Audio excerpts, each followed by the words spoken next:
be like Jesus. Guard your words and be tactful as you witness. September 7th. Walk in wisdom towards those who are outside, redeeming the time.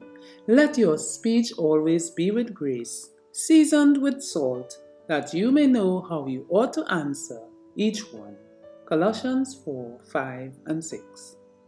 It is true that we are commanded to cry aloud, spare not, lift up thy voice like a trumpet, and show my people their transgression, and the house of Jacob their sins. Isaiah 58:1. This message must be given, but while it must be given, we should be careful not to trust and crowd and condemn those who have not the light that we have. Those who have had great privileges and opportunities and who have failed to improve their physical, mental, and moral powers, but who have lived to please themselves and have refused to bear the responsibility, are in greater danger and in greater condemnation before God than those who are in error upon doctrinal points, yet who seek to live to do good to others, do not censure others, do not condemn them.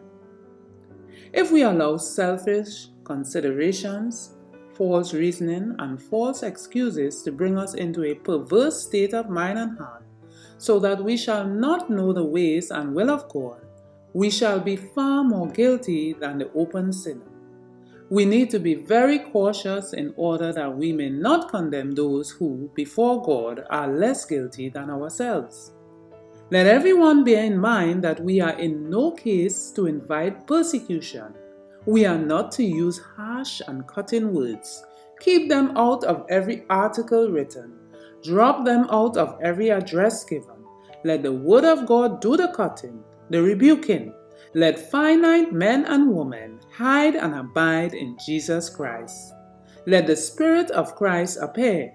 Let all be guarded in their words, lest they place those not of our faith in a deadly opposition against us and give Satan an opportunity to use the unadvised words to hedge up our way.